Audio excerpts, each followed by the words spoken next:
आइए हम प्रार्थना में जाएंगे। अपने सर को झुकाते हैं परमेश्वर के आगे। खुदावन तेरा धन्यवाद करते हैं तेरी सारी आशीषों बरकतों के लिए मेरे परमेश्वर।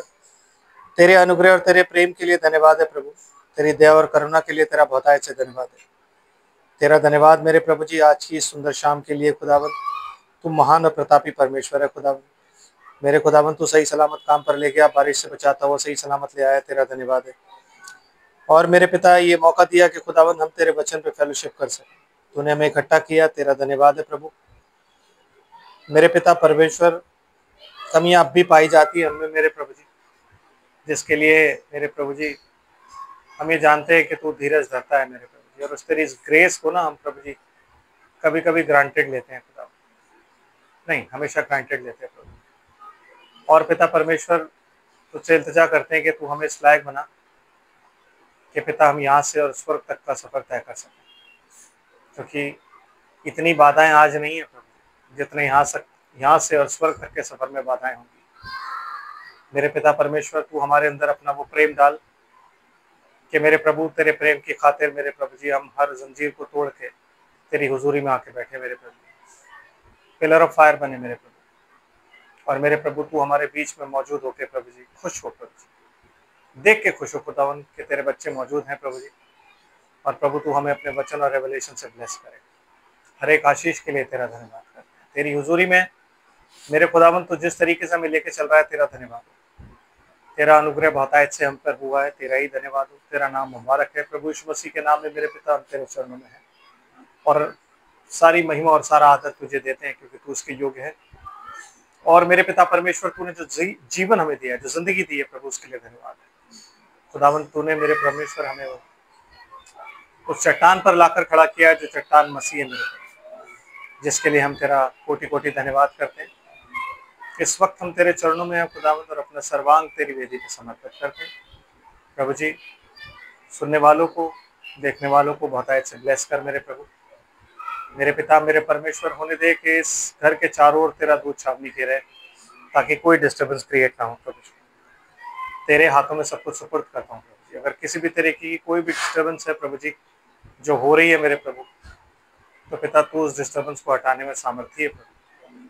तेरा वचन है प्रभु जी, और खुदावन तेरे वचन को कैसे अपने लोगों को पहुंचाना है ये तू जानता है प्रभु जी। इसलिए सब कुछ तुझे समर्पित करता हूँ। तू खुदा है, अपनी अनुग्रह की दृष्टि बना करके रख पिता। हम सब के साथ हो, हमारे निकम्मेपनों को और हमारे गुनाह और अपराधों को क्षमा कर दे खुदावन।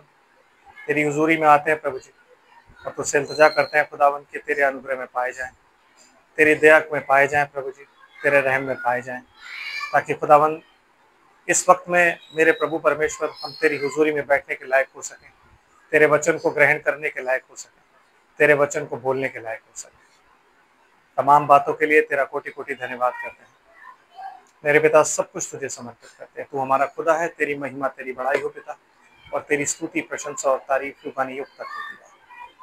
अद्भुत परमेश्वर, हम क्या मांगे खुदावन, तू हमारा खुदा है जो सुबह से शाम तक हमारी सुधि रखता है और बिना मांगे सब कुछ देता है। रोज बरोज हर क्षण तुझे हमारी सुधि रहती है, हमें बचाता है, दुआओं को सुनता है प्रभु जी। और मेरे पिता कई बार हम दुआ करना भूल भी जाते हैं जिन चीजों के लिए, तो प्रभु जी उन चीजों में भी तू हमारा मददगार होता है।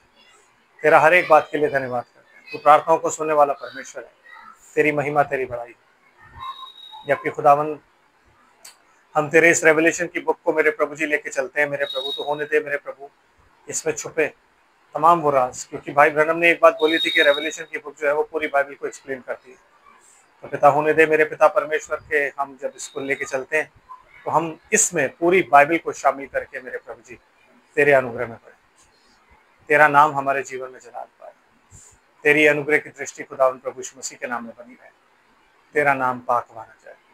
सब कुछ तुझे समर्पित करते हैं, सारा आदर महिमा धन्यवाद तुझे देते हैं प्रभु जी। और पिता अपनी इस धन्यवाद की भेंट को, प्रार्थना को खुदाबंद अपनी किसी को भी लियाकत से नहीं, वरन आपके प्यारे और इकलौते बेटे यीशु मसीह के अद्भुत मीठे और सामर्थी नाम में आपकी पवित्र वेदी में समर्पित करते हैं। दया से आप इसे सुने और ग्रहण करें।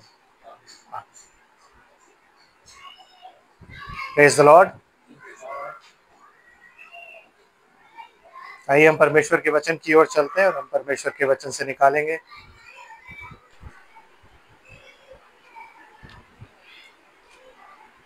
दूसरा पत्रस,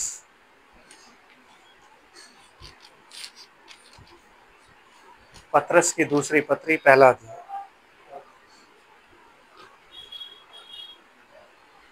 पहली आयत से आपके सामने पढ़ता हूँ। यहाँ लिखा है, शिमोन पत्रस की ओर से, जो यीशु मसीह का दास और प्रेरित है, उन लोगों के नाम जिन्होंने हमारे परमेश्वर और उद्धारकर्ता यीशु मसीह की धार्मिकता से हमारा सब बहुमूल्य विश्वास प्राप्त किया है। परमेश्वर के और हमारे प्रभु यीशु मसीह के पहचान के द्वारा अनुग्रह और शांति तुम में बहुतायत से बढ़ती जाए, क्योंकि उसके ईश्वरीय सामर्थ्य ने सब कुछ जो जीवन और भक्ति से संबंध रखता है हमें उसी की पहचान के द्वारा दिया है, जिसने हमें अपनी ही महिमा और सद्गुण के अनुसार बुलाया है, जिनके द्वारा उसने हमें बहुमूल्य और बहुत ही बड़ी प्रतिज्ञाएं दी हैं, ताकि इनके द्वारा तुम उस सड़ाहट से छूटकर, जो संसार में बुरी अभिलाषाओं से होती है, ईश्वरीय स्वभाव में संभागी हो जाओ। इस कारण तुम सब प्रकार का यत्न करके अपने विश्वास पर सद्गुण, और सद्गुण पर समझ, और समझ पर संयम, और संयम पर धीरज, और धीरज पर भक्ति, और भक्ति पर भाईचारे की प्रीति, और भाईचारे की प्रीति पर प्रेम बढ़ाते जाओ। क्योंकि यदि ये बातें तुम में वर्तमान रहें और बढ़ती जाएं, तो तुम्हें हमारे प्रभु यीशु मसीह के पहचानने में निकम्मे और निष्फल होने ना देंगी। और जिसमें ये बातें नहीं, वो अंधा है और धुंधला देखता है, और अपने पूर्वकाली पापों से धुलकर शुद्ध होने को भूल बैठा है। इस कारण हे भाइयों, अपने बुलाए जाने और चुन लिए जाने को सिद्ध करने का भली भांति यत्न करते जाओ, क्योंकि यदि ऐसा करोगे तो कभी भी ठोकर न खाओगे, वरन इस रीति से तुम हमारे प्रभु और उद्धारकर्ता यीशु मसीह के अनंत राज्य में बड़े आदर के साथ प्रवेश करने पाओगे। आमीन। परमेश्वर की आशीष उसके पवित्र वचन के पढ़े और सुने जाने पर खुदावंद प्रभु यीशु मसीह के नाम में हमेशा होती रहे। आमीन। हम लोग बैठ जाते। ब्रदर, ये प्लीज पीछे से ना विंडोज बंद कर दीजिए, शोर बहुत आ रहा है बाहर जाके। आमीन। हम अपने उसी टॉपिक में हम वही हैं जहाँ पे हमने पढ़ा था प्रकाशित वाक्य की पुस्तक में कि एक मेमना है जिसके 7 सींग हैं और 7 आंखें हैं। तो जिन चीजों पे हम बात कर रहे हैं उसे बोलते हैं मिस्ट्री ऑफ 7। Mystery of 7। इस 7 के नंबर की एक्चुअली मिस्ट्री क्या है? आमीन। तो हमने अपनी बातचीत करते करते पहले हमने यूसुफ को देखा, फिर उसके बाद हमने शिमशोन को देखा। फिर हम जब बाइबल पढ़ते हैं तो बहुत सी ऐसी चीजें हैं जहाँ पे उसमें लिखी हुई है, जैसे कोड़ी जो होता है उसको 7 दिन का टाइम दिया जाता है। 7 दिन बाद बोला जाता है कि आके फिर से आप दिखाओ, याजक को दिखाओ, याजक आपको बताएगा कि आप शुद्ध हो या नहीं। तो ऐसे 7 का नंबर बहुत बार खुदा यूज करता है, व्यवस्था में भी यूज किया हुआ है। अशुद्धता के 7 दिन होते हैं, है कि नहीं? मरियम को जब खुदा ने कर्ज किया तो उसे बोला 7 दिन तू बाहर रहे। तो 7 जो है परमेश्वर के लिए बहुत इंपॉर्टेंट नंबर माना जाता है, क्योंकि वो परफेक्शन को, वो कवरेंट को, वो प्रेम को दर्शाता है। तो फाइनली बात करते करते करते करते हम उस इंसान पे आते हैं जो इस 7 का नमूना है। आमीन।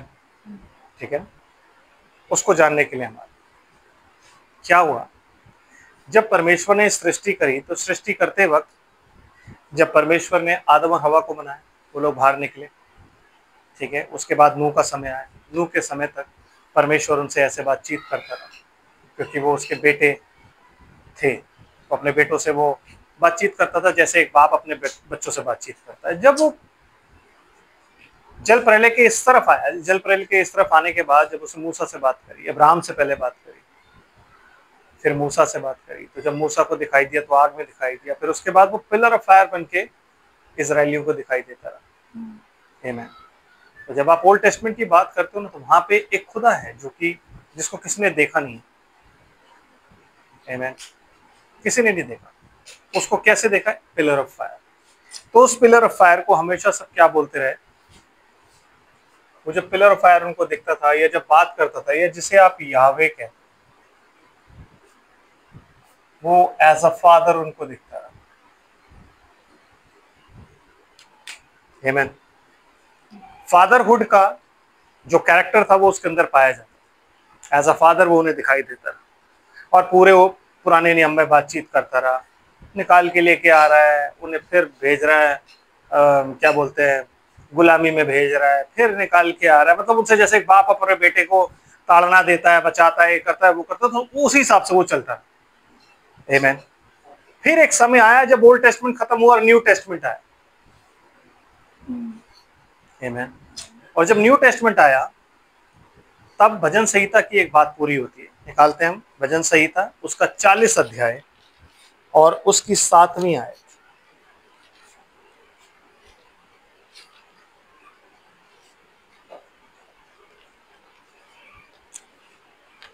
तब मैंने कहा, देख मैं आया हूँ, क्योंकि पुस्तक में मेरे विषय में ऐसा ही लिखा हुआ है। यस, हो गया पूरा। ओके, 5वीं आयत में क्या लिखा हुआ? साम्स 40। हे मेरे परमेश्वर यहोवा, तूने बहुत से काम किए हैं, जो आश्चर्य कर्म और कल्पनाएं तू हमारे लिए करता है वे बहुत सी हैं, तेरे तुल्य कोई नहीं। मैं तो चाहता हूँ कि खोलकर उनकी चर्चा करूं, परंतु उनकी गिनती नहीं हो सकती। आमीन। आगे। हाँ जी, आगे। मेल बलि और अन्न बलि से तू प्रसन्न नहीं होता। हाँ, तूने मेरे कान खोद कर खोले हैं। हाँ, होम बलि और पाप बलि तूने नहीं चाहा। नहीं चाहा। तब मैंने कहा, देख मैं आया हूँ। तब मैंने कहा, देख मैं आया हूँ। पूरे पुराने नियम में होम बलि और मेल बलियां चढ़ती थी। आमीन। तो क्या हुआ जब होम बलि और मेल बलि चढ़ती थी ना, तो पहले तो होम बलि और मेल बलि जो था वो व्यवस्था इसलिए दी गई थी ताकि हम लोग जो इजरायली हैं वो क्या करें, अपनी पापों के लिए होम बलि, मेल बलि, thanksgiving and sin offering, ये सब चीजें चढ़ाए। ठीक है, लेकिन उसके बाद क्या हुआ, थोड़े टाइम के बाद ना वो क्या हुआ, रिचुअल बन गया। मतलब उनकी आदत हो गई, मीनिंगलेस चीजें हो गई। फिर वो परमेश्वर की नजर में ऐसा हो गया कि उस चीजों के कोई मायने नहीं। तो जब उन चीजों के मायने नहीं रह गए ना, उसके बाद क्या होता है, जब परमेश्वर को वो चीजें घृणित लगने लग जाती हैं, तब वो कहता है तुम्हारी जो धूप है ना, तुम्हारी जो चर्बी का धुआं है ना, वो मेरी आंखों, मेरी नाक में ना वो बदबू लगता है, तो मैं इन चीजों से अपना मन हटा लूंगा। आमीन। हालांकि वो भेंट चढ़ाते रहे, लेकिन क्या कहता है बैलू, क्या लिखा है? मेल बलि और अन्न बलि से तू प्रसन्न नहीं तो होता। प्रसन्न नहीं होता क्यों? क्योंकि वो अब दिल से नहीं चढ़ा रहे, अब दिल नहीं है। आमीन। अब दिल नहीं। जैसे आज होली कम्युनियन की हम एक मान लो एक होली कम्युनियन होता है, आमीन, और हम उस होली कम्युनियन को एज अ रिचुअल बना लेंगे कि महीने के पहले संडे हमारा होली कम्युनियन है या महीने के आखिरी संडे हमारा होली कम्युनियन है, तो वो क्या हो जाता है, रिचुअल। ब्रदर, होली कम्युनियन तब लिया जाता है जब आपका दिल जो है ना तैयार है, जब आपकी आत्मा कहती है कि यार मुझे भूख लग रही है, मुझे चाहिए कुछ, क्योंकि उसमें शरीक होने का मतलब है यीशु मसीह के लहू और उसकी रोटी और उसकी देह का भागी होना। अगर आप रिचुअल की तरह उसमें शरीक होगे ना, तो देयर इज अ प्रॉब्लम। आमीन, है कि नहीं? तो उसमें शरीक होने से पहले आपको पूरी तरीके से तैयार होना होता है। वैसे ही पुराने नियम में क्या हो रहा था, पुराने नियम में रिचुअल बन गया था, अब वो रीति हो गई थी कि भाई हमें रीति, इजरायलियों की रीति के अनुसार, इजरायलियों की रीति के अनुसार अब चीजें हो गई थी। अब वो यहोवा का पर्व नहीं रह गए थे, अब उनको क्या बोलते थे, इजरायलियों का पर्व। पहले यहोवा का पर्व होता था और बाद में क्या मिल गया, इजरायलियों का पर्व। क्यों? क्योंकि इजरायलियों की रीति बन गई, है कि नहीं? जैसे यीशु मसीह का जन्मदिन सब लोग 25 तारीख को मनाते कि नहीं मनाते, लेकिन अब वो क्या बन गया है, अब वो एक अमेरिकन फेस्टिवल बन गया है जिसमें यीशु मसीह नहीं है लेकिन सेंटा क्लॉज है। तो उसमें कोई रिचुअल, उसमें कोई मायने नहीं रह गए उसके। हर घर में आप ट्री देखोगे, हर घर में आप सेंटा क्लॉज देखोगे, लेकिन चरनी आप किसी घर में नहीं देखोगे। सबके घरों में वो रीत होगी। कौन सी रीत? वो रीत होती है ना ग्रीन कलर की, जिसको हम किस पे रखते हैं, कब्र पे। जब कोई मर जाता तो उसकी कॉफिन पे जाके हम कब्र रख देते, उस पर रीत रख देते हैं। वही रीतें हम अपने घर पे लगा के कहते हैं कि भाई कर्ज आ जाओ हमारे ऊपर डेथ वाली और आके हमें ले जाओ। फिर जब उस सीजन में बहुत से ईसाई मरते हैं, हम कहते हैं इस बात तो बहुत निकल ली यार, क्योंकि हम खुद बुलाते हैं उन चीजों। आमीन, समझ रहे? तो वो क्या बन गई? रीति, एक रिचुअल बन गया। और कोई भी रिचुअल खुदा को पसंद नहीं, जब तक वो दिल से ना हो तब तक खुदा उस चीज को, वो चीज खुदा के सामने आप लेके ही नहीं जा सकते। आमीन। तो वो चीज क्या बन गई उनके लिए? रिचुअल बन गई। इजराइलियों की पर्व, इजराइलियों का पर्व, यहूदियों का पर्व, ऐसा बन गया। तो परमेश्वर कह रहा है कि अब भजन संहिता में दाऊद एज अ प्रॉफिट, एक भविष्यद्वक्ता भी था दाऊद, तो भविष्यद्वक्ता होकर एक प्रोफेसी कर रहा है। और उस प्रोफेसी को किसके अनुसार कर रहा है? यीशु मसीह के अनुसार। जब वो कह रहा है देख मैं आ गया हूं, तो वो मैं कौन है? He is Jesus the body. Yeshu वो देह जो परमेश्वर ने तैयार की है। आमीन। तो वो देह, वो कह रहा है मैं आ गया हूं। क्या कह रहा है सिस्टर? तब मैंने कहा देख मैं आया हूँ, क्योंकि पुस्तक में मेरे विषय ऐसा ही लिखा हुआ है। यस, आगे। हे मेरे परमेश्वर, मैं तेरी इच्छा पूरी करने से प्रसन्न हूँ। मैं तेरी इच्छा पूरी करने से प्रसन्न हूँ। यस। और तेरी व्यवस्था मेरे अंतःकरण में बसी है। अंतःकरण में बसी है। नवी आयत, मैंने बड़ी सभा में धार्मिकता के शुभ समाचार का प्रचार किया है। सुसमाचार का प्रचार सिवाय यीशु मसीह के और किसी ने नहीं किया। तो वो बाय प्रोफेसी, ये प्रोफेसी है जो यीशु मसीह के बारे में लिखी हुई है। आमीन, समझ रहे ब्रदर? ये एक प्रोफेसी है जो यीशु मसीह के बारे में लिखी हुई है कि मैंने प्रचार किया है। देख मैंने बड़ी सभा में धार्मिकता के शुभ सुसमाचार का प्रचार किया है। आमीन। देख मैंने अपना मुंह बंद नहीं किया। बस बस बस यहीं रुकते हैं। बताने का मकसद ये है कि पुराने नियम का जो यहोवा है, जब वो नए नियम में आता है तो क्या कहता है? तूने मेरे लिए एक देह तैयार की, अपने लिए एक देह तैयार की, और देख मैं आ गया हूं। तो इसको थोड़ा और क्लियर करने के लिए और दूसरे गवाह के पास जाने के लिए हम निकालते हैं इब्रानियों की पत्री और उसका 10 अध्याय और उसकी 5 आयत। वहां देखते हैं क्या लिखा हुआ। इब्रानियों की पत्री उसका 10 अध्याय और उसकी 5 आयत। आप एक काम कीजिए, आप पहली आयत से पढ़िए सिस्टर, ताकि अच्छे से समझ आ जाए। मैं ज्यादा इसलिए पढ़वाता हूं ताकि ना आपको पता लग जाए कि खुदा क्या कह रहा है। आमीन। क्योंकि वो ज्यादा जरूरी होता है कि जब आप शुरू से पढ़ दोगे थोड़ा सा पहले से, तो आपको एक्चुअली समझ हो जाएगा कि कौन बात कर रहा है, किसके विषय में बात कर रहा है। तो हम निकालते हैं, इब्रानियों की पत्री निकालेंगे, उसमें हम पढ़ेंगे उसका 10 अध्याय निकालेंगे, इब्रानियों 10 और उसकी पहली आयत से ही हम पढ़ना शुरू कर देंगे। आमीन। यस, 10 अध्याय पहली आयत। क्योंकि व्यवस्था जिसमें आने वाली अच्छी वस्तुओं का प्रतिबिंब है, पर उनका असली स्वरूप नहीं। इसलिए उन एक ही प्रकार के बलिदानों के द्वारा जो प्रतिवर्ष अचूक चढ़ाए जाते हैं, पास आने वालों को कदापि सिद्ध नहीं कर सकती। पास आने वालों को कदापि सिद्ध नहीं कर सकती वो। आमीन। और नहीं तो उनका चढ़ना बंद क्यों ना हो जाता जी। क्योंकि जब सेवा करने वाले एक ही बार शुद्ध हो जाते, तो फिर उनका विवेक उन्हें पापी ना ठहराता। यस। परंतु उनके द्वारा प्रतिवर्ष पापों का स्मरण हुआ करता है, क्योंकि ये अनहोना है कि बैलों और बकरों का लहू पापों को दूर करे। यस, ये अनहोना है कि बैलों का और बकरों का लहू जो है वो पापों को दूर करे। वो सिर्फ ढकता था, दूर नहीं करता था। जब वो भेंट चढ़ाते थे पुराने नियम में, तो वो ढका जाता था, दूर नहीं होता था। इसलिए उन्हें हर साल चढ़ाना पड़ रहा है। इसलिए उन्हें हर साल चढ़ाना पड़ रहा है। क्यों? क्योंकि ढके हैं पाप से। आमीन। धुल नहीं रहे। आमीन। फिर क्या होता है?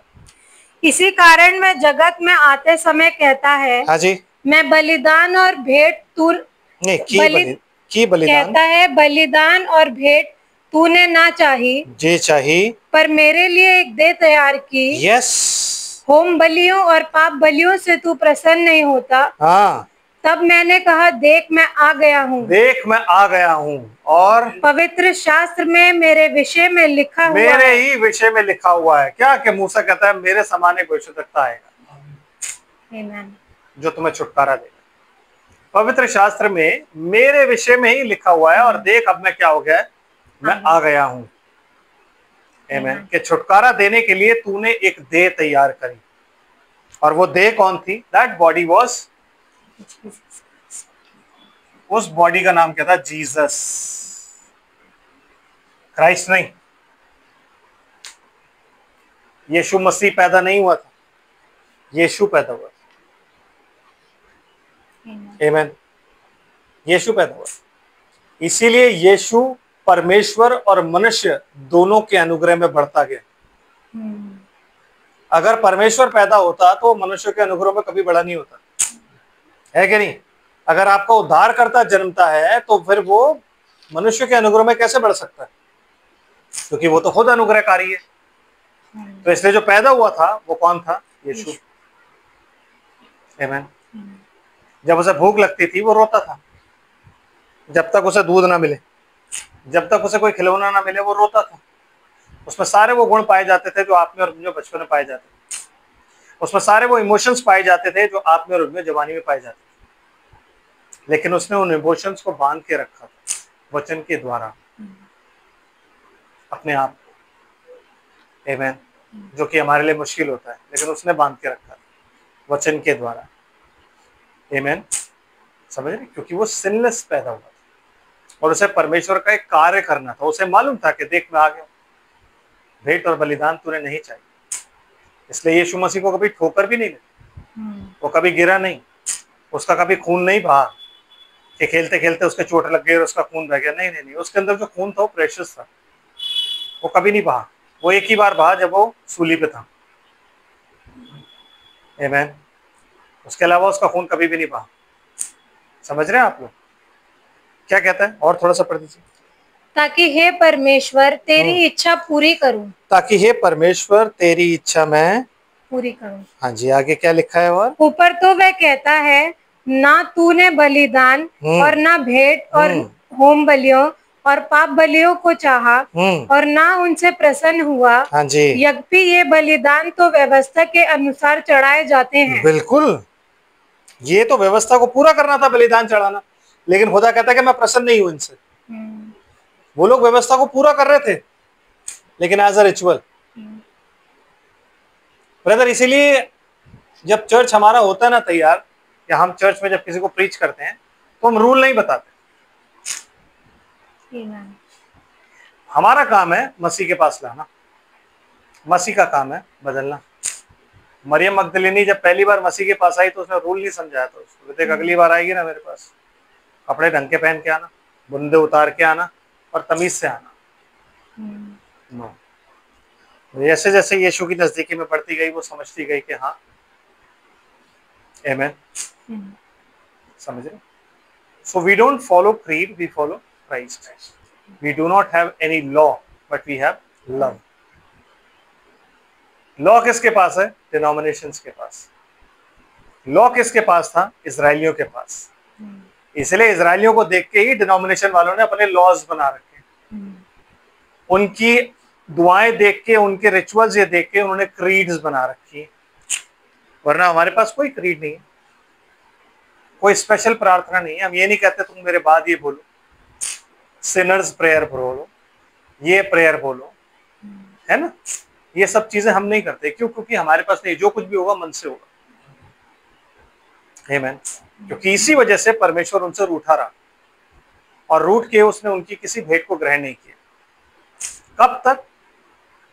वो तब तक रूठा रहा जब तक मसीह नहीं आया, क्योंकि मसीह उसका प्यार था। क्योंकि उसने जगत से ऐसा प्यार किया तो अपना इकलौता पुत्र दे दिया, तो वो उसका प्रेम था। रूठा रहा वो उनसे, उनकी भेंटें स्वीकार नहीं करी। आमीन। बट स्टिल प्यार रहा है। तो प्यार का मतलब ये नहीं है कि आप ना रूठो।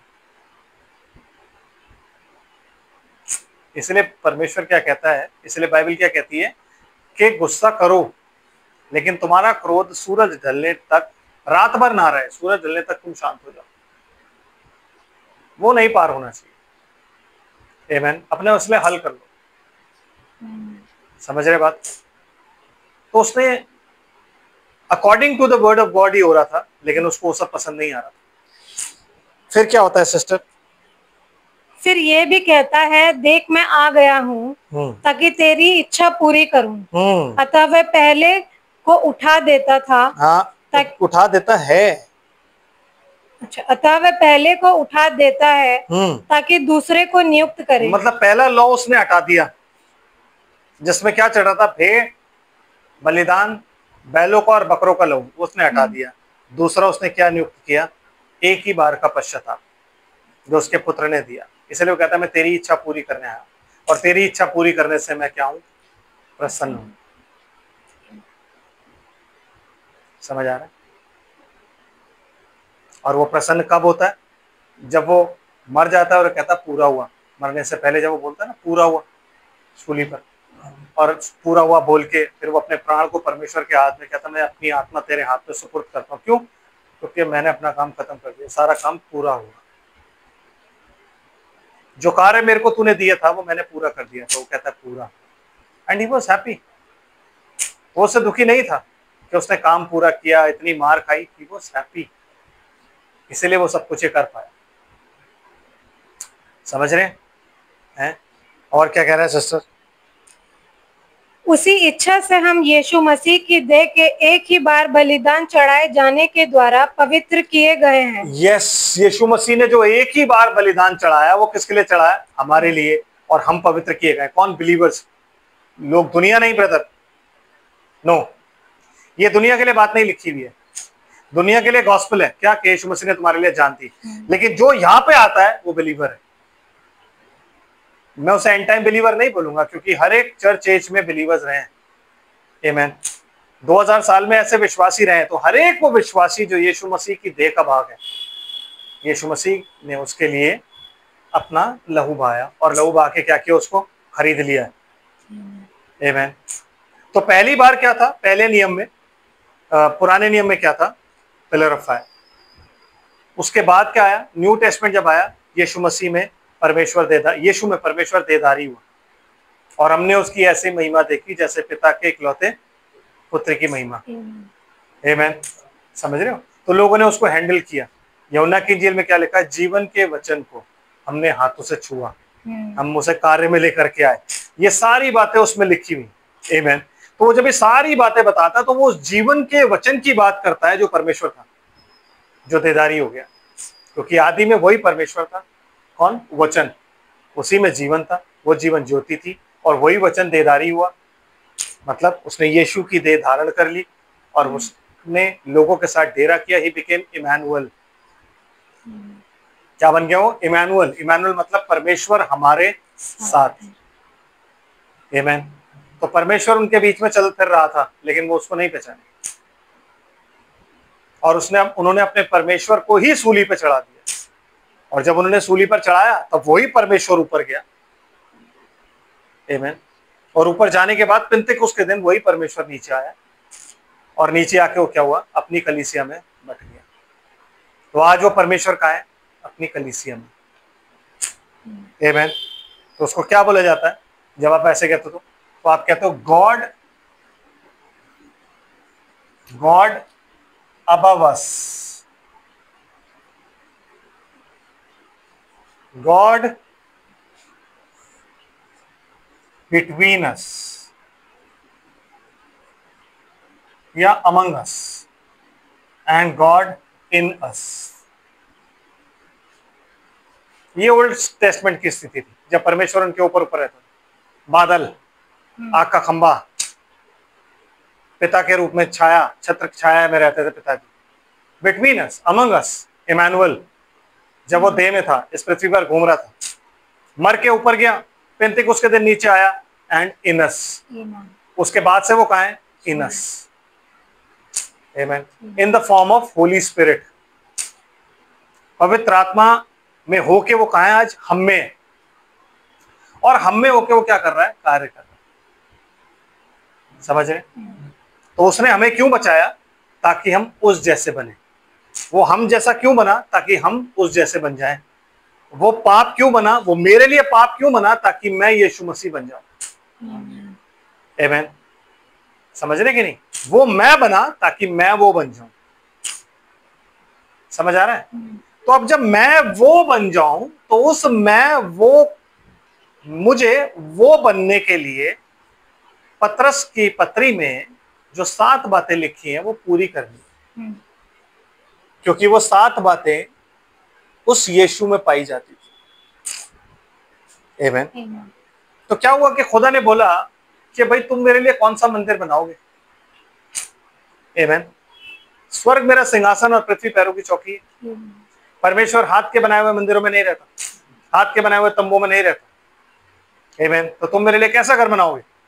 तो परमेश्वर ने अपने लिए अपना घर खुद बनाया, और यीशु मसीह ने बोला कि तुम इस घर को, इस मंदिर को गिरा दो, मैं 3 दिन में इसको खड़ा कर दूंगा। मरने के बाद चेले समझे क्या यार ये अपनी देह के बारे में कह रहा था। विच मीन्स गॉड, देखो इतना कुछ समझने के बाद भी और इतनी बाइबल पढ़ने के बाद भी हम कहते हैं 3 खुदा है। उसने साफ बोला तुम इस मंदिर को गिरा दो। वो मंदिर किसका था? यीशु मसीह का तो नहीं था। क्या था? नहीं। आमीन। यीशु मसीह का नहीं था वो।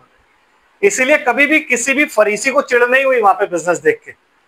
सबसे ज्यादा चिढ़ किसको हुई थी? यीशु मसीह का। कोड़े बना बना के उसने मार मार के बाहर निकाला, टेबल उल्टा दी, कबूतर की पीढ़ी थी, उन्होंने कहा उठा के ले जाओ इनको। मनी चेंजर्स को उठा के बाहर फेंक दिया, क्योंकि कहता तुमने मेरे पिता के घर को डाकुओं की खो बना दिया। और उसके बाद वो क्या कहता है, इस मंदिर को ढा दो, मैं 3 दिन में खड़ा कर दूंगा। मंदिर किसका है? यहोवा का।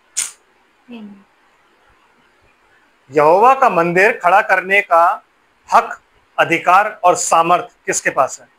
यहोवा के पास, यीशु मसीह के पास। आमीन।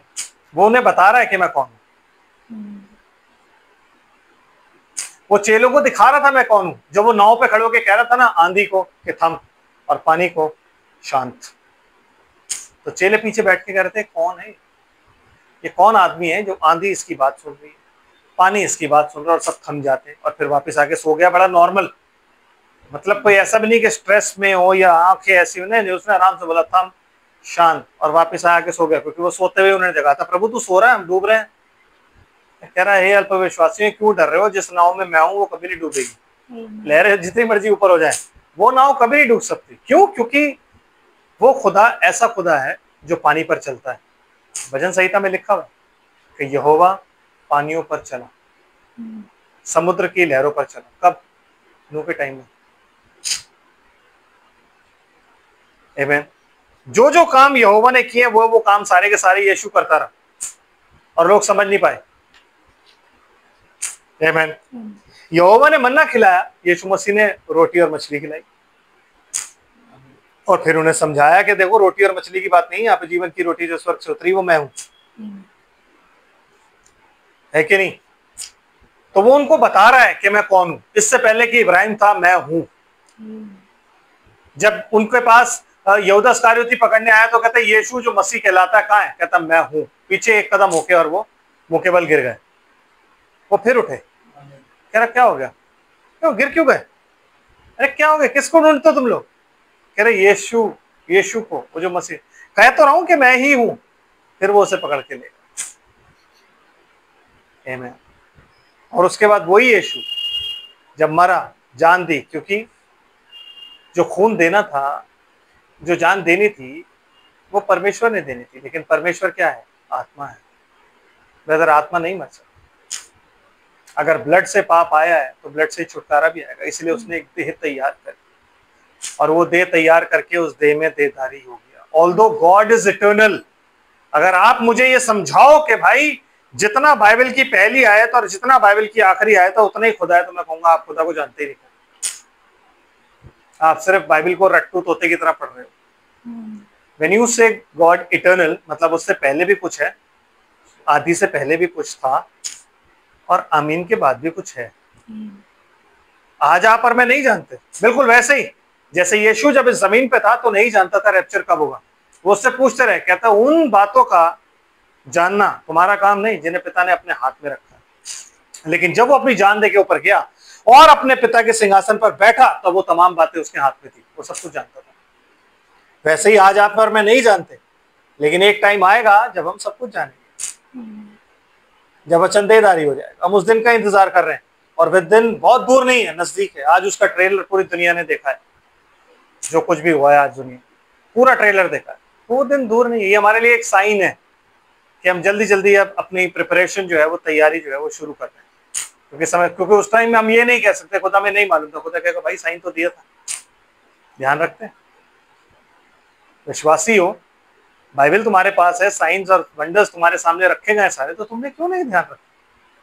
आमीन। समझ रहे? तो समय बहुत जल्दी और बहुत तेजी से बीत रहा है, चीजें बहुत जल्दी बदल रही है। हमें चौकन्ना रहना है और अपनी तैयारी में पड़ना है। तो क्या होता है, उसके बाद मसीह नीचे आता है, और नीचे आने के बाद अपनी कलीसिया में आ जाता है। जब वो कलीसिया में और मुझ में और आप में आया, तो उसने मुझे और आपको क्यों बचाया? क्यों?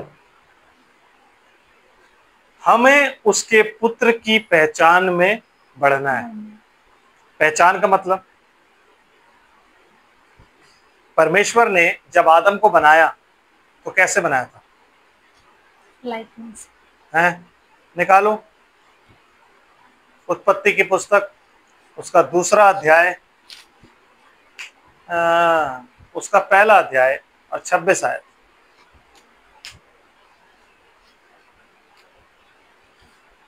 फिर परमेश्वर ने कहा, हम मनुष्य को अपने स्वरूप के अनुसार अपनी समानता में बनाएं। मनुष्य को हम कैसे बनाएंगे? आमीन। कैसे बनाएंगे हम?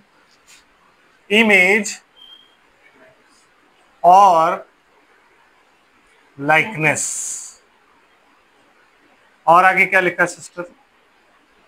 और वे समुद्र की मछलियों और आकाश के पक्षियों और घरेलू पशुओं और सारी पृथ्वी पर और सब रेंगने वाले जंतुओं पर जो पृथ्वी पर रेंगते हैं अधिकार रखे।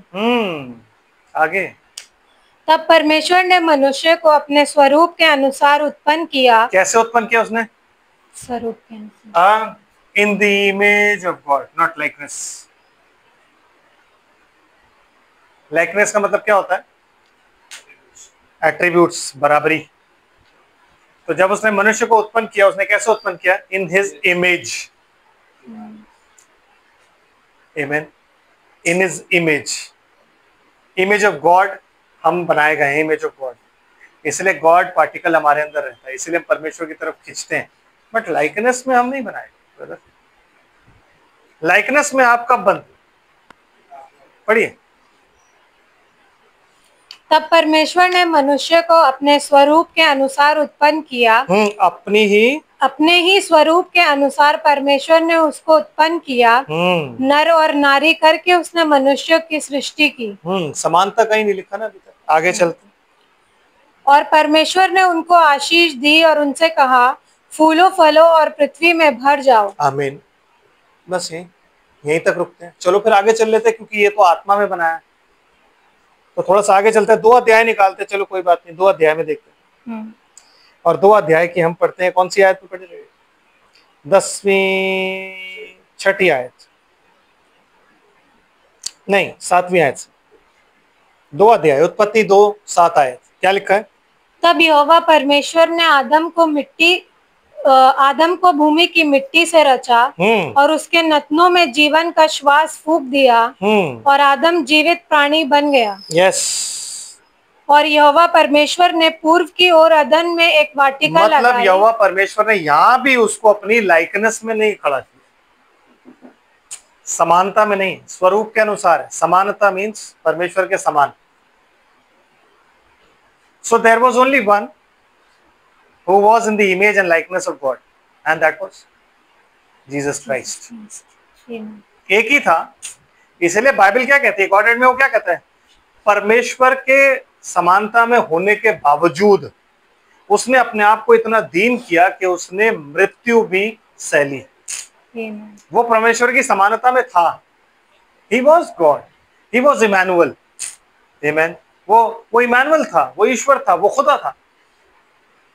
आमीन। उसमें देहधारी था परमेश्वर, लेकिन उसने कभी इस बात जाहिर नहीं होने दी। समझ रहे बात को? वो इमेज और लाइकनेस दोनों थी खुदा की। समझ आ रहा है?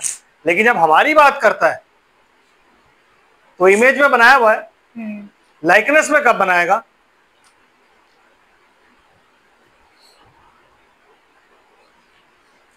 हम लाइकनेस में कब बनेंगे? इस वक्त, जिस वक्त में आप जी रहे हो ना, इसे बोलता है छठा दिन। सृष्टि का छठा दिन है ये। पहले 2000 साल में क्या हुआ? जल प्रलय आया, ठीक है ब्रदर। दूसरे 2000 साल में क्या हुआ? क्या आया? दूसरे 2000 साल के बाद यीशु मसीह आया, ठीक है। उसके बाद पांचवा दिन आया जो कि अनुग्रह का युग चल रहा है। अभी आप किस दिन में हो? छठे दिन में। We are at the end of the 6th day, जब उसने बोला था हाउ हम मनुष्य को अपने स्वरूप के अनुसार अपनी समानता में बनाए, मतलब आत्मा में बनाए। तो आज मेरे को और आपको किस में बना रहा है? आत्मा में। और वो आत्मा क्या है? उसकी लाइकनेस। उसकी लाइकनेस क्या है? उसके एट्रीब्यूट्स। उससे एट्रीब्यूट्स क्या है? वो जो पतरस में अभी हमने पढ़ा है, ये उसकी लाइकनेस है। इसलिए वो कहता है ईश्वरी स्वभाव में संभागी हो जाओ। गॉडली नेचर, जो परमेश्वर का नेचर है, वो नेचर हमारे आ जाए, क्योंकि हमें लाइकनेस में उसकी बनना है। और उसकी लाइकनेस में बढ़ने के लिए सबसे पहली चीज जो आपके पास होनी चाहिए वो होती है फेथ। तो आज की डेट में खुदा कहां वास करता है? हमारे अंदर। जब यीशु मसीह था तो यीशु के अंदर था। जब यीशु ऊपर चला गया, यीशु मसीह ऊपर चला गया और आत्मा नीचे उतरा, तो आज वो अपनी कलीसिया में वास करता है। आज उन लोगों में वास करता है जो इंडिविजुअल उसके लिए लोग हैं। इसलिए कहता है जो आत्मा के चलाए चलते हैं वो सब परमेश्वर के पुत्र हैं, मतलब उन सब में परमेश्वर वास करता है। तो जब परमेश्वर मुझ में और आप में वास करेगा तो वो जाहिर सी बात है हमें अपनी इमेज में तो बना चुका है, इसीलिए हम उसके पास आए हैं। जो जो परमेश्वर की इमेज में बना है वो सब परमेश्वर के पास आके अपना बपतिस्मा पा चुके हैं। और आज वो क्या कर रहा है? हमें अपनी लाइकनेस में बना रहा है। कैसे? पवित्र आत्मा का बपतिस्मा देके, पवित्र आत्मा अपना आत्मा में देके अपनी लाइकनेस, क्योंकि आत्मा ही उसका एट्रीब्यूट है ब्रदर। आत्मा के 9 फल होते हैं ना, वो सारे 9 के 9 फल उसमें पाए जाते हैं। ये आत्मा के फल हैं जो हमें पाए जाते हैं। किसकी आत्मा? खुदा की आत्मा। तो जब वो आत्मा आपके पास मिलता है तो आप उसकी लाइकनेस में बढ़ते हो, उसकी समानता में। जिस दिन आप उस स्ट्रेचर को पूरा कर लोगे, सिस्टर आप निकालते हैं। दूसरा पतरस पहला अध्याय। अभी मेरे को उसको एक्सप्लेन भी करना है चीजों। दूसरा पतरस पहला अध्याय। अब पढ़िए शुरू से ताकि मैं आपको बताऊं क्या लिखा है यहाँ पे। पहली आयत से पढ़िए प्लीज। शमौन पतरस की ओर से, हाँ जी, जो यीशु मसीह का दास और प्रेरित है, हाँ जी, उन लोगों के नाम जिन्होंने हमारे परमेश्वर और उद्धारकर्ता यीशु मसीह की धार्मिकता के द्वारा हमारे समान बहुमूल्य विश्वास प्राप्त किया है। हमारे समान बहुमूल्य विश्वास जो क्या है वो क्या किया? प्राप्त किया है। जैसे चेलों को विश्वास मिला वैसे ही आपको विश्वास मिला। इसलिए आपका विश्वास डिनोमिनेशन पे नहीं हो सकता, आपका विश्वास चेलों पे ही हो सकता है। अगर आपका विश्वास डिनोमिनेशन पे है तो वो मैच नहीं कर रहा है पतरस के साथ, इस बात के साथ, तो आपका विश्वास चेलों के विश्वास पे ही होगा। आमीन। और परमेश्वर की ओर हमारे प्रभु यीशु की पहचान के द्वारा हाँ जी, अनुग्रह और शांति तुम में बहुतायत से बढ़ती जाए। आमीन। क्योंकि उसकी ईश्वरीय सामर्थ्य ने सब कुछ जो जीवन और भक्ति से संबंध रखता है हमें उसी की पहचान के द्वारा दिया है। हमें उसी की पहचान के द्वारा दिया है। आपको खुदा ने जो चीज दी है वो क्या है? जीवन और भक्ति, इसके अलावा और कुछ नहीं दिया से। इसलिए अपने लिए मौत मत मांगो। इसलिए मत बोलो कि आपकी जिंदगी जो है वो बिल्कुल बकवास है। नो, आपको लाइफ दी गई है। अभी मैं सुन रहा था एक मैसेज, इसमें बाय नाइस का ही मैसेज सुन रहा था। उसमें कहते हैं कि अपने थॉट्स को ना अरेस्ट करो, क्योंकि जो आपके थॉट्स है ना उनको वो प्रॉस्पर होते हैं। समझ रहे हो? तो अगर मैं आपको जनरल बोल दूं ऐसा, तो आप कहोगे यार कैसा संभव है? आपको क्या बना है? जीवन और भक्ति, दोनों चीजें आपको दी। आप लोग क्या हो? उस परमेश्वर के पुत्र और पुत्रियां हो जो क्रिएटर है। तो परमेश्वर ने जब अपने मन में सोचा आपके बारे में, तो आज आप क्रिएट हो गए। परमेश्वर ने जब अपने मन में सोचा कि एक पृथ्वी होगी, क्रिएट हो गई। परमेश्वर ने जब अपने मन में सोचा कि एक स्वर्ग होगा, क्रिएट हो गया। परमेश्वर ने जब सोचा कि मेरे स्वर्गदूत होंगे, क्रिएट हो गए। वो जो कुछ सोचता गया सब कुछ क्रिएट होता चला गया। इससे पहले कि क्रिएशन हो, थॉट आना चाहिए। तो ब्रदर, अगर कोई भी थॉट आपके मन में, सिस्टर, अगर कोई भी थॉट आपके मन में आ रहा है जो नेगेटिव है, इट मस्ट प्रॉस्पर। क्यों? क्योंकि आप क्रिएटर की औलाद हो। आप क्रिएटर की औलाद हो। इसलिए उन्होंने बोला अरेस्ट योर थॉट्स। तो जब आप क्रिएटर की औलाद हो और आपके थॉट्स में क्रिएटिव पावर पाई जाती है, जैसे आपके पिता में पाई जाती थी, और आज वो आपको अपनी समानता में बना रहा है, तो इसका मतलब है कि जो, इसलिए वो कहता है मेरे हृदय, मेरे मन के विचार और मेरे हृदय का ध्यान तुझे ग्रहण योग्य हो। कहता नहीं कहता? क्यों कहता है? क्योंकि आपके हृदय में जो ध्यान चल रहा है ना, वो नेगेटिव नहीं होना चाहिए। It must contain life in it. Yeshu Masih ने कभी किसी को नहीं बोला जा मर, नो, कभी नहीं बोला। मुर्दों तक को नहीं बोला होगा। जिस मुर्दे के पास वो गया है, वो मुर्दा उसने जलाया। एक आदमी था जो मर गया था, उसके लड़के को यीशु मसीह ने बोला चल मेरे पीछे हो लो। कहता मैं अपने बाप को दफनाई हूं। यीशु मसीह क्यों नहीं गया उसके बाप को जिंदा करने के लिए? वाई? क्योंकि वो जीवन उसमें नहीं पाया जाता था। जिसमें जीवन पाया जाता था, यीशु मसीह ने जिंदा किया। कहता मुर्दों को अपने मुर्दे गाड़ने थे, तू मेरे पीछे हो ले। समझ रहे हैं आप में क्रिएटिव पावर पाई जाती है। पॉजिटिव थॉट रखो। इसलिए पॉजिटिव थॉट्स बोले, इसलिए बोला जाता है बाइबल पढ़ो, ताकि बाइबल में कोई नेगेटिव थॉट नहीं है। नो, अगर वहां पे ये भी लिखा हुआ है कि शिमशोन ने ये गलती करी तो उसको रेक्टिफाई भी किया बाल बढ़ने पर। स्टे, रुक जाओ, बाल बढ़ने का इंतजार करो, खुदा तुम्हारे साथ है। आमीन। समझ रहे हो? आपका खुदा आपके साथ, आप ही के लिए वो। हम फेल नहीं हो सकते कभी भी। अगर आप मसीह में पाए जाते हो, अगर आप आज उसकी लाइकनेस में बन रहे हो, अगर आप उसकी इमेज में पाए जाते हो, आप फेल हो ही नहीं सकते ब्रदर। क्योंकि हर चीज जो उसने इस आदि से पहले लिखी ना, उसमें उसने एक ही चीज लिखी, victory victory victory victory victory victory victory, लिख के नीचे साइन मार दिया। तो ऐसी कोई दौड़ नहीं है जिसमें आप हारो। आमीन। ऐसी कोई दौड़ नहीं है जिसमें आप हारोगे। चाहे जितना भी धीरे भाग लो, जितना आप नहीं। चाहे स्टार्टिंग में आपसे तेज दुनिया भाग रही हो, जितना आप नहीं है, आप नहीं हार सकते। आमीन। क्योंकि आपका खुदा जो है वो विजयी है। आपको सिर्फ अपने खुदा में होना है। आपको सिर्फ उस वचन को हमने अंदर डालना है, इमेज अपने आप निकल के बाहर आ जाएगी। मूसा के टाइम में क्या हुआ? कहता मैंने सबसे ना, इन लोगों ने बोला कि हमारे लिए ना एक देवता बना। मैंने क्या किया? मैंने इनसे बोला बुंदे लिया, वो बुंदे लाके मैंने आग में डाले, मैं वो बछड़ा बन के निकला है ना। बस यही आपको करना है, कुछ नहीं। अपनी सारी चिंताएं, अपना सब कुछ, अपनी सारी परेशानियां लाके इस बाइबल में डाल दो, इमेज बन के बाहर निकल आएगी। किसकी? खुदा की। ब्रदर, वो आप ही के लिए बैठा और मेरे लिए बैठा। वो हमारी दुआएं सुनने के लिए बैठा और किसी की नहीं सुनता।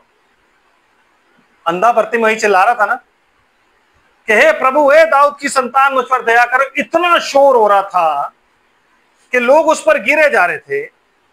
आमीन। और उस शोर में उसको आवाज आती है, कहता किसी ने मुझे बुलाया।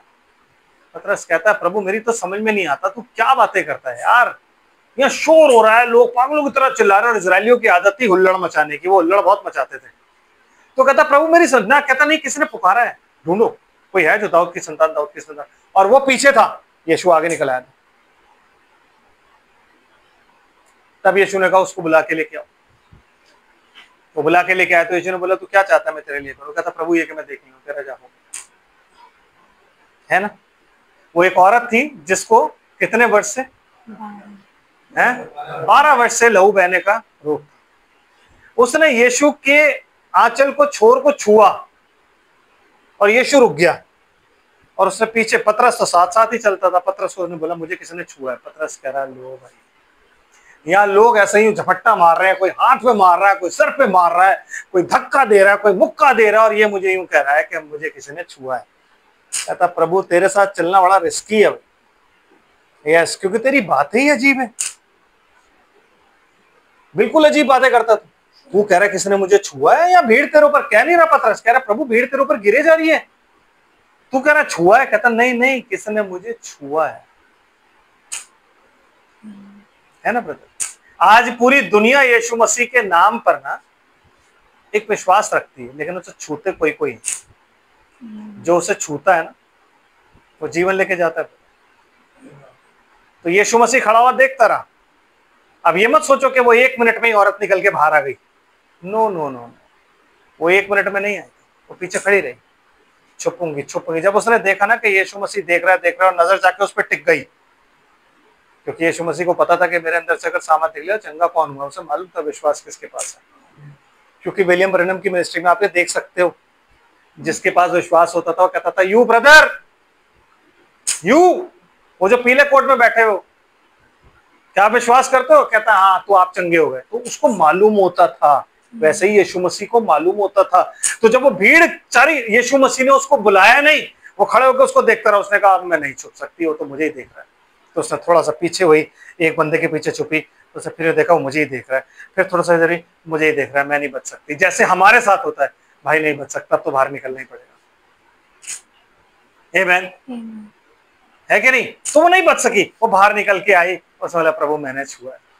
क्यों? क्योंकि टेस्टमनी आप ही को देनी है। यीशु मसीह नहीं टेस्टिफाई करेगा मैंने इसको चंगा किया, मैंने उसको चंगा किया, मैंने उसके कैंसर के लिए प्रार्थना कर दी वो ठीक हो गया, मैंने उसके लिए ये किया था, मैंने उसके लिए वो किया था। वो शैतान करता है ब्रदर, वो आप नहीं करते। चाहे आपकी टेस्टमनी का कितना बड़ा पेज क्यों ना हो, आप ये टेस्टिफाई नहीं करते। टेस्टिफाई हमेशा बंदा करता है। आमीन। 10 कोड़ी यीशु मसीह ने चंगे किए, एक भाग के आया वापस। यीशु कहता बाकी के 9, क्योंकि उसको तो मालूम था कि 10 के 10 चंगे हुए हैं। कहता बाकी के 9, उन सबकी डिनोमिनेशन थी, वो भाग गए। ये बेचारा गरीब, इसकी डिनोमिनेशन नहीं थी कोई, ये भाग के आया। किसको थैंक्स करें? यीशु मसीह को। फर्ज हमारा है टेस्टिफाई करने का। तो वो औरत जब यीशु मसीह चंगा करने के बाद आपकी वेट करता है, दुआ सुनने के बाद, यू मस्ट टेस्टिफाई। वो आपका इंतजार कर रहा होता है, आज टेस्टिमनी देगा, कल टेस्टिमनी देगा, आज टेस्टिफाई करेगा, कल टेस्टिफाई करेगा। आप बैठे हो, इतने लोग हैं यार, मैं कैसे बोलूं उसी की तरह, और वो आपको ही घूर घूर के देख रहा है। बोल, क्योंकि यीशु मसीह गवाही भविष्यवाणी की आत्मा है। बोल मैंने तेरे लिए क्या किया, ताकि 4 लोग और देखें और देख के उनका विश्वास जागे। आमीन। कि खिड़कियां तुमने बंद करवा दी कि बच्चे बाहर खेल रहे हैं, और तुमने दुआ करी, अपनी दुआ के बाद भी तुमने खिड़कियां बंद कराई, और तुमने बोला कि दूध को कि किसी भी तरीके का कोई डिस्टर्बेंस है तो उसको हटा दे, और हटा दिया है, लेकिन तूने खिड़कियां बंद करवा दी। आवाज आ रही है? 5 मिनट के बाद आवाज बंद हो गई थी खिड़कियां बंद होने की। आवाज आई? नो। क्योंकि जब मैं दुआ कर रहा था मैंने यही बोला था कि बच्चे हटाओ, ये बच्चे हटने चाहिए, क्योंकि डिस्टर्बेंस हो रही है। ब्रदर वो आपके लिए ही बैठा हुआ है। जब मैं घर से चलता हूँ ना, मैं हमेशा कहता हूँ खुदा बारिश ना हो, मैं मेरे को भीगना नहीं पसंद करता। बाकियों के लिए जितनी मर्जी बारिश करते, जब मैं जाऊँ बारिश नहीं होनी चाहिए बस प्लीज। और अगर हो रही है तो कुछ भी कैंसिल कर दे, खुद भी। तो क्या होता है, मैं शाम को निकला, मेरे पीछे बारिश थी, सामने भी बारिश थी। मुझे रास्ते में शायरन का फोन आया, पापा बहुत बारिश है, आप काम पे क्यों आए हो आज? मैंने क्यों? कह रही हद से ज्यादा बारिश है, आप कहाँ हो? मैं अभी तो पीछे हूँ बेटा। मैंने सिर्फ आसमान की तरफ देखा, मैंने कहा भाई दुआ तो कर दी है मैंने, खुद अब तेरे ही हाथ में। मैं फार्म पे पहुंचा, 4-5 बूंदे पड़नी शुरू हुई, थोड़ी बारिश हुई, आई वॉज वेरी हैप्पी। मैंने कहा थैंक यू जीसस, तूने मुझे सही पहुंचा दिया। वापिस आने लगा, फिर बारिश, सारे बादल ही यहीं। मैंने कहा भाई मीटिंग है, मैंने खुदा तेरी मीटिंग है, मेरा तो कुछ नहीं है, मैं तो तेरा बंदा हूँ, पहुंचा देगा तो टाइम पे तो बढ़िया है। वहां से आज तक आया हूँ, कोई बारिश नहीं, और मेरे आने से पहले शायद यहाँ बारिश हो रही थी, मेरे आगे आगे बारिश हुई। ब्रदर वो आप ही के लिए बैठा है, मेरे लिए बैठा है, वो किसी और के लिए नहीं बैठा। बशर्ते कि हम इस बात को जाने कि आज हम उसकी लाइकनेस में पाए जाते हैं। ब्रदर हम उसको टेस्टिफाई करने से रुक नहीं सकते। वी मस्ट टेल पीपल कि वो आज हमारी इतनी छोटी छोटी, लोग कहेंगे पागल हो क्या, इसके लिए कोई इतनी छाते नहीं मिलते, रेनकोट नहीं मिलते। नहीं लेता मैं नहीं लेता, मैंने कभी नहीं पहना। मेरे क्लाइंट्स मुझसे पूछते, कहते हैं मैंने कहा मैंने पहने ही नहीं कभी, बचपन में भी नहीं पहना। घर से पहन के निकलते थे, बाहर जाके उतार के बैग में डाल देते थे, आदत ही नहीं। जब है ऊपर बैठा हुआ तो फिर है कि नहीं? तुम इस पहाड़ से कहो, बड़ी अच्छी बात ब्रदर ब्रैनम ने बोली।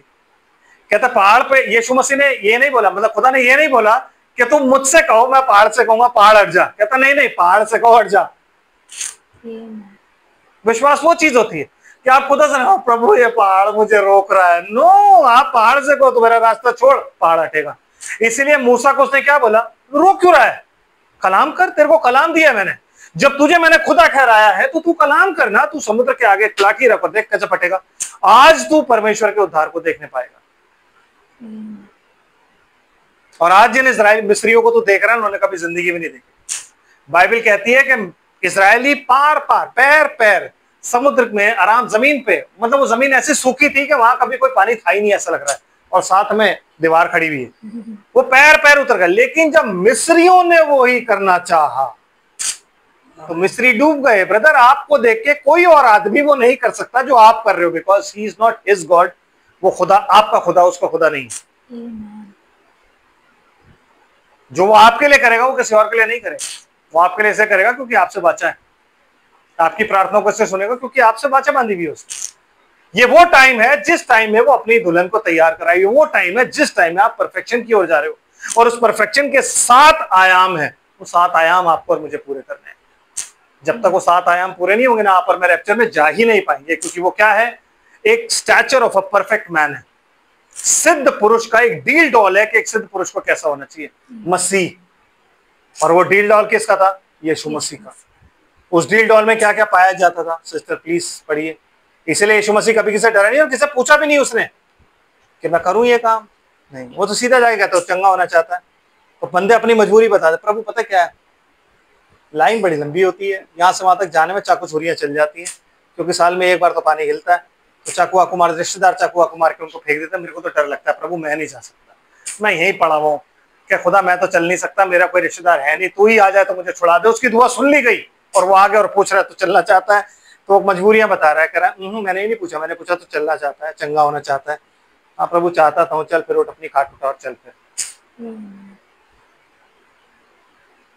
कब से प्रार्थना कर रहा होगा बेचारा, लेकिन उसके पास कोई था नहीं ले जाने के लिए। खुद खुदा आया उसको चंगा करने। आमीन। खुद खुदा आया। समझ रहे हैं आप? तो हमारा खुदा हमारे लिए आज अब उसकी लाइकनेस में आ रहे हो, डरो मत। वचन के अनुसार, वचन से हटके जो भी मांगोगे ना वो पूरा नहीं करेगा, और कर देगा जिद करके अगर मांगोगे तो। लेकिन फिर क्या हो जाएगा, पांजर में भाला फांस एक घुसा के छोड़ देगा, फिर रोते रहो पूरी जिंदगी और कहते रहो खुदा तू मुझे तब समझा देता, खुदा तुम मुझे तब बता देता। खुदा कहेगा बेटा बताया क्या था, तेरे सामने तो बाइबल थी, तेरे को सब पता था, तेरे को नबी के संदेश दिए थे मैंने, 1180 पढ़ लेता, 5 फोल्ड मिनिस्ट्री थी, उनके मैसेज सुन लेता, तब क्यों नहीं सुने तूने? आमीन। तू मेरी लाइकनेस में होके अगर गलत काम करेगा तो मेरा साथ तेरे साथ नहीं दूंगा। You must come in this word. ये इस वचन पे आगे खड़े हो, और खड़े होके इसको जब आप यूज करोगे तो खुदा आपका साथ देगा। नेवर नेवर एवर थॉट और negative thought in your heart. कभी भी कोई नेगेटिव थॉट, मेरा यार क्या होगा फ्यूचर, मेरा यार बिजनेस का, सोचना ही नहीं है। मैं हमेशा एक ही बात कहता हूं, यीशु मसीह को पकड़ लो, वही फ्यूचर है, जो कल आज और युगानुयुग एक सा है। वो जो था, वो जो है, और वो जो आने वाला है। सो पास्ट भी वही है, प्रेजेंट भी वही है, और फ्यूचर भी वही है। तो ब्रदर पास्ट जो भी वो भूल चुका है, प्रेजेंट में वो आपके साथ है। जिंदा रहना ही बहुत बड़ी बात है कि खा रहे हो, जिंदा रह रहे हो, छत मिली हुई है, सब दशक में लिखा, सबसे अच्छी बात यही है। फ्यूचर वही है, उसको पकड़ लो। प्रभु तू ही कर सकता है, मेरे पास तो कुछ है नहीं। ऐसा नहीं हो सकता कि वो आपको छोड़ दे। आमीन। जितने उसकी इच्छा के अनुसार बुलाए हुए हैं उनके लिए हर बात कुल मिला के भलाई उत्पन्न करती है। आमीन। समझ रहे हैं सिस्टर क्या लिखा है? जिसने हमें अपनी ही महिमा और सद्गुण के अनुसार बुलाया है। सोचिए, अपनी महिमा और अपने सद्गुण के अनुसार उसने हमें बुलाया है, भक्ति और जीवन दिया है। वो आपके पास क्या चीज है? भक्ति है और जीवन है, बस। पौलुस जब जेल में डाला गया तो उसे टेंशन नहीं थी कि कल मर जाऊंगा। उसने कहा कल तो मरना ही है, चलो आज गाने गा लेते हैं अपनी रीति के अनुसार। रात को बैठे बैठे दोनों भाई क्या करें, तो उसने सिलास से ये भी नहीं पूछा भाई ढोलक तो है नहीं किसी में, जेल से बोले ढोलक है भाई, वर्षिप अगर ढोलक नहीं होगी तो फिर मजा नहीं आया। खजड़ी है किसी के पास, कोई गिटार विटार हो, कोई पियानो शानो हो? नो। आपको सिर्फ एक ही चीज चाहिए होती है भक्ति करने के लिए, और उसे कहते हैं आत्मा। परमेश्वर ऐसे भक्तों को ढूंढता है जो आत्मा और सच्चाई के साथ भजन करें, वैसे भजन करने वालों को ढूंढता है। तो उन्होंने कुछ नहीं किया, उन्होंने अपने भजन गाने शुरू कर दिए। उन्होंने कहा गाओ, अपने मन से दोनों भाई भजन गाए चले जा रहे, गाए चले जा रहे, गाए चले जा रहे, गाते गाते गाते गाते गाते गाते परमेश्वर से ऊपर रहा ही नहीं गया। आपकी वर्शिप ऐसी होनी चाहिए, ये परमेश्वर से ऊपर रहा ही। इसलिए वर्शिप से पहले हमेशा प्रिपेयर करो अपने आप। इस जगह पे तब तक मत आओ जब तक आप प्रिपेयर्ड ना हो। क्यों? क्योंकि आपको परमेश्वर को नीचे उतारना है, और जब तक आपकी भक्ति वैसी नहीं होगी ना, आप आत्मा में नहीं हो। ये नहीं है कि गाने वो सिलेक्ट करो, गाने, नो नो नो, गाने नहीं, आत्मा में तैयार हो जाओ, गाने अपने आप को दे देगा। आमीन। तो जब वो भक्ति पूरी पीक पे पहुंच गई, जब परमेश्वर के सिंहासन को उसने टच कर दिया, तो परमेश्वर नीचे उतर आया। उसने कहा मैं नहीं रह सकता ऊपर। क्यों? क्योंकि मैं इजराइल की स्तुति के सिंहासन पर विराजमान होता हूँ। तो जब वो विराजमान होने नीचे आया, तो भेड़िया कैसे हो सकती है? आप परमेश्वर के सिंहासन को भेड़ियों में जकड़ सकते हो? अगर आप और मैं परमेश्वर का सिंहासन है तो हम भेड़ियों में जकड़े जा सकते हैं? नहीं। भेड़ियां टूट गई, दीवारें गिर गई, उन्हें पूरा मौका दिया गया खुदा की तरफ से भागने का, तो भाग लो। और जब जेलर आया, उसने देखा कि यार सब भाग गए, उसने कहा अब तो मुझे मरना ही है। उसने तलवार निकाली और निकाल के यूं लगाई, यहां से पौलुस चिल्लाया, अरे भाई कहीं मत जा, अरे मार मत अपने आप को, हम यही हैं। अगर पौलुस भाग जाता तो जेलर का उद्धार नहीं होता। जेलर भागा भागा आया और आके उसने क्या बोला, हे भाई, हे भाइयों। उद्धार पाने के लिए उसने ये नहीं बोला भाई तुम भागे क्यों नहीं, उसने ये नहीं बोला थैंक यू यार आपने मेरी जान बचा दी। वो ये सीधा समझ गया कि यार ये परमेश्वर के जन है, क्योंकि इनकी भक्ति से अगर जेल की दीवारें गिर गई, इनकी बेड़ियां खुल गई और ये तब भी नहीं भागे हैं, तो परमेश्वर के जन है और परमेश्वर इनके साथ है। उसने बोला उद्धार पाने के लिए मैं क्या करूं भाई लोग? तो पौलुस ने छूटते उसको बोला तो पहले सिगरेट छोड़ दे, गलत बात है वो। शराब छोड़ दे, वो भी गलत चीज है, वो मत किया कर। और ये जुआ वो की जो आदत तेरी है ना, ये आदत भी छोड़ दे, ये खराब आदत है। नहीं, पौलुस ने कोई रूल नहीं बताया। पौलुस ने उसको क्या बोला कि तू यीशु मसीह के नाम में बपतिस्मा ले, तब तू और तेरा घराना, ब्रदर, तू और तेरा घराना उद्धार पाएंगे। रात को ही वो पौलुस को ले गया, उसके पैर वैर धुलाए, खाना वाना खिलाया, रात को ही बपतिस्मा लिया। और पादरी को कह दो आप रात को बपतिस्मा देने के लिए, कहो किसी डिनोमिनेशन में, हाँ, रात को बपतिस्मा नहीं देते, तुम्हें मालूम नहीं है रात को सूरज ढलने के बाद ये काम नहीं होते, ये ऐसा नहीं है वैसा नहीं। वो कहता रात को ही उसने बपतिस्मा लिया। Because a servant is 24/7 a servant. पादरियों को सोना होता है, उनकी नींद कौन खराब करे? भाई साहब, अगर वो गुस्सा हो गए तो वो कुछ भी कह सकते हैं, भाई हमें चर्च से भी निकाल सकते हैं। बट जो पादरी है, जो सर्वेंट है, जो सेवक है, 24/7 का सेवक होता है। आप उसको ये नहीं कह सकते कि नहीं यार भाई सो रहे होंगे प्लीज, नहीं उनको परेशान नहीं करते, वो थक भी तो जाते हैं बेचारे। नहीं भाई, अगर उसने थकना होता तो खुदा उसको नहीं चुनता। उसकी जिंदगी में थकान जैसी चीज है ही नहीं। The only time he is resting in peace is when he die। जब वो मरेगा तब वो रेस्ट इन पीस करेगा। उसके अलावा कोई भी सेवक जो है वो रेस्ट इन पीस में नहीं है कि नहीं? 24 घंटे उसको तैयार रहना है। हल पर हाथ धर के पीछे नहीं देखना है। हल पर हाथ धर दिया, अब आगे चल लो। आमीन। हमारे यहाँ डिनोमिनेशन नहीं है जो 7 बजे के बाद चर्च के दरवाजे बंद हो गए और आप फिर कॉल नहीं कर सकते, पैसा शाम हो गई है।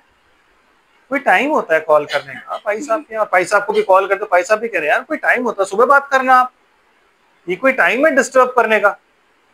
मैं और मेरी फैमिली सो रही थी, चर्च के दरवाजे बंद थे, चौकीदार ने कह दिया भाई साहब सो रहे हैं जी, सुबह मिलने आना। चर्च के दरवाजे बंद हैं और भाई साहब जो हैं वो सो रहे हैं, सुबह मिलने आना। और भाई साहब इस बाइबल को पढ़ते हैं और इस बाइबल को उन्होंने पढ़ा और ये बताया उन्होंने कि रात को पौलुस ने बपतिस्मा दिया। और वही जब भाई साहब से पूछोगे तो कह रहे रात में नहीं करते काम, अंधकार का समय होता है, फलाना होता है। वो ये सब कुछ नहीं है, उनको सोना होता है। अगर उन्होंने रात भी अपनी लगा दी ना तो उनको कुछ नहीं बचेगा। आराम तलबी की आदत उनको, ये सबसे अच्छी नौकरी होती है जिसमें आराम मिलता है डिनोमिनेशन में। घर, तनख्वाह, अलाउंस, गाड़ी, इज्जत। जिन्होंने कभी जिंदगी में मटन नहीं खाया वो मटन खाते पादरी बनने के बाद, क्योंकि उन सबको एलर्जी हो जाती है। चिकन से एलर्जी, मुझे बीफ से एलर्जी, मुझे इससे एलर्जी, मुझे उससे एलर्जी। हर मीट से उन्हें एलर्जी हो जाती है। मटन सूट करने लगता है उनको फिर, क्योंकि एक औहदा उनको मिलता है। आमेन। समझ रहे हैं? यीशु मसीह के स्वभाव में जाने के लिए ना बहुत कुछ छोड़ना पड़ता है ब्रदर। सिर्फ कह देने से कि मैं यीशु मसीह का हूं ऐसे नहीं होता कि आप यीशु मसीह के हो गए। नो, जीना होता है। वही जीना आज हम बता रहे हैं, उसी जीने पे हम चल रहे हैं। क्यों? क्योंकि 7 जो ये आयाम है, 7 जो स्टेप्स हैं, ये आपको बताएंगे क्यों उसके 7 सिर और 7 आंखें, क्यों वो 7 के साथ इतना संबंध रखता है, क्यों वो 7 कलीसियाई कालों में उस दीवट के बीच में यूं चल रहा है दीवानों की तरह, क्योंकि उसकी दुल्हन है वहां पर। वो अपनी दुल्हन को नहीं छोड़ सकता, तो दीवानों की तरह चल रहा है बीच में कि मैं अपनी दुल्हन को नहीं छोड़। नो, आमेन। समझ रहे हैं? यस सिस्टर, क्या कहता है? जिनके द्वारा उसने हमें बहुमूल्य और बहुत ही बड़ी प्रतिज्ञाएं दी हैं जी, ताकि इनके द्वारा तुम उस सड़ाहट से उस सड़ाहट से, इंग्लिश में पढ़ोगे तो करप्शन लिखा हुआ, करप्शन है, करप्शन, उस करप्शन, करप्शन मतलब गवर्नमेंट की करप्शन की बात नहीं हो रही है, बॉडी की करप्शन। जब बॉडी 4 दिन हो जाते हैं पड़े हुए कब्र में तो उसके बाद वो सड़ती है। आमेन। इसलिए यीशु मसीह तीसरे दिन जी उठा। समझ आ रहा है? यस। तो उस सड़ाहट से तुम बच सको जो संसार में बुरी अभिलाषाओं से होती है। आप मतलब अगर संसारिक अभिलाषाओं में पाए जाते हो तो your body is still dead. तो अगर आप नहीं जिंदा हुए, आप यीशु मसीह के साथ ऊपर नहीं आए हो बपतिस्मे में, तो आप इसका मतलब जिंदा नहीं हो, यू आर स्टिल डेड और बॉडी रॉटन हो रही है। तो यू मस्ट राइज अगेन। कहता है जिसने बपतिस्मा लिया वो दुनिया के लिए मर गया, दुनिया के लिए हम मरे हुए हैं। आमेन। इसलिए लोग हमसे बात नहीं करते क्योंकि उन्हें लगता हम सड़े हुए हैं। वही बेकार की बातें हैं, वही बार बार दुआबंदी की बातें, वही बेकार बाइबल की बातें, बार बार ये पूछना बाइबल पढ़ रहे हो, बार बार ये पूछना मैसेज सुन रहे हो, बार बार ये पूछना दुआबंदी करते हो ना। हम सड़ चुके हैं उनके लिए, लेकिन मसीह के लिए हम क्या है? जीवित हैं। हम सुगंध बन गए, मसीह की सुगंध। इसलिए कहता है कईयों के लिए मैं क्या हूं? मृत्यु की गंध। क्योंकि जब मैं वचन सुनाता हूं तो उन्हें लगता है बदबू आ रही, पीछे हटो यार, जिसमें से बदबू आती है आप पीछे नहीं हट जाते। तो मैं क्या बन गया हूं? गंध उनके, मृत्यु की, उनकी मृत्यु की गंध। क्योंकि वो मरे हुए, मैं थोड़े ना मरा हूं, मैं तो जीवित हूं। और कईयों के लिए मैं क्या बन गया हूं? जीवन की सुगंध। कि जब वो बातें सुनते, जब वो मेरी संगति में आते हो, कहता वाह क्या खुशबू है भाई, मेरे को तो यही बैठना, इस बंदे के साथ ही बैठूंगा, खुशबू बड़ा अच्छा डीओ लगा रखा है इसने। यस, जो सुगंध आपके अंदर पाई जाती है ना, वो सुगंध है lily, lily of the valley. Sharon का गुलाब है ना, वो है आपके पास, और वो शारोन का गुलाब यीशु मसीह। आमेन।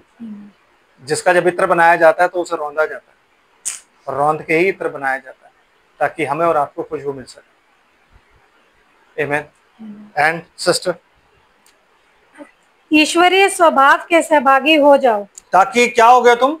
ईश्वरीय स्वभाव। देखा, इस चीज को क्या बोलते हैं? इसको बोलते हैं गॉडली नेचर। और इसके आप क्या हो गया हो? इसके आप सहभागी हो जाओ। सहभागी मतलब पार्टेकर्स। पार्टेकर्स मतलब ऐसे, पार्टेकर्स का मतलब होता है यूं मिल जाना। जैसे एक आदमी और औरत होते हैं ना, पार्टेकर्स, एक दूसरे की देह के। कहता वो एक देह है। तो मसीह ने जब आपसे शादी करी ना, जब आपकी शादी की बात चल रही है, तो आज आप क्या हो? पार्टेकर्स, एक दूसरे की देह के। आमेन। तो उसकी लाइकनेस आपके अंदर आनी चाहिए, है कि नहीं? और उसकी लाइकनेस क्या है? ईश्वरीय स्वभाव, godly nature, the likeness of God, वो आपके अंदर होना चाहिए। आमेन।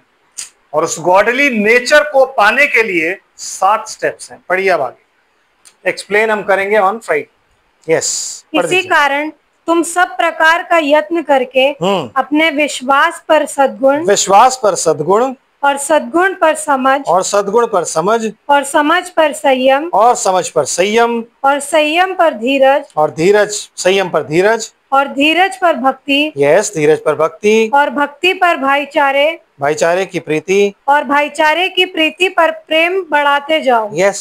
7 आयाम है, 7 स्टेप्स हैं। इन 7 स्टेप्स में क्या आ जाएगा? Godly nature. इसलिए पतरस क्या कह रहा है? इसलिए तुम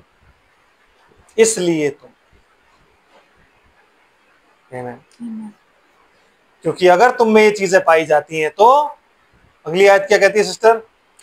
क्योंकि यदि ये बातें तुम में वर्तमान रहें और बढ़ती जाएं। हाँ, मतलब ये बातें कम नहीं होनी चाहिए। ये मत कहो यार पहले मैं बहुत बड़ा विश्वासी था यार, अब वो विश्वास जो है ना उतना नहीं रहा। नो, ये बातें तुम्हें वर्तमान, कांस्टेंट। एंड्योरेंस पता है आपको क्या होता है? एंड्योरेंस क्या होता है? जब आप कोई चीज को लेके और भागते हो ना, और सेम स्पीड में भागते हो, सेम वेट कैरी करके भागते हो, उसे बोलते हैं एंड्योरेंस। तो जहां आपने शुरू किया था वहां जो आपका विश्वास था वो विश्वास रहना चाहिए, उससे कम नहीं होना है, बढ़ना ही चाहिए। वर्तमान रहो और बढ़ते जाओ। आमीन। जब आप शुरू हुए थे। और सिस्टर, तो तुम्हें हमारे प्रभु यीशु मसीह की पहचान में निकम्मे और निष्फल ना होने देगी। बस हम यही रुकते हैं।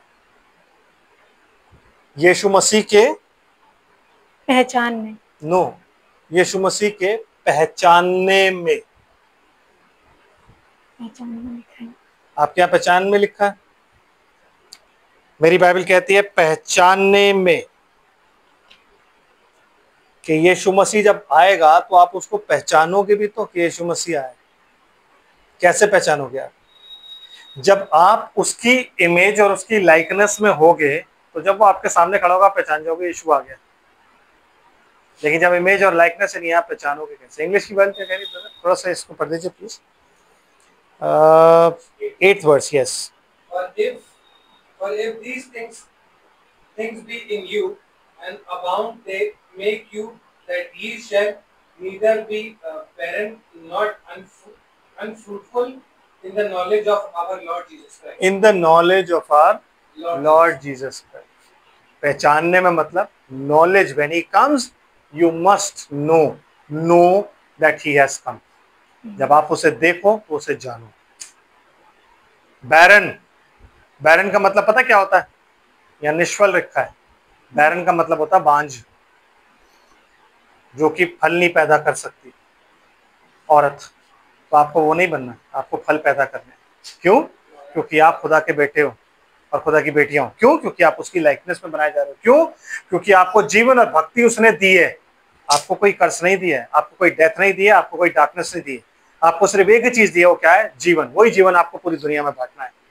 वही जीवन अपने इस शारीरिक जीवन से वही जीवन दिखाना है, ताकि लोग आपके जीवन को देखकर उस जीवित परमेश्वर की तारीफ करें। प्रभु आप सबको आशीष और बरकत दें। यहाँ से आगे हम फ्राइडे को चलेंगे। हम प्रार्थना करते हैं। स्वर्ग और पृथ्वी के मालिक, हम तेरा धन्यवाद करते हैं तेरी सारी आशीषों बरकतों के लिए। मेरे पिता परमेश्वर, तेरे चरणों में खुदावंद अपना सर्वांग तेरी वेदी पे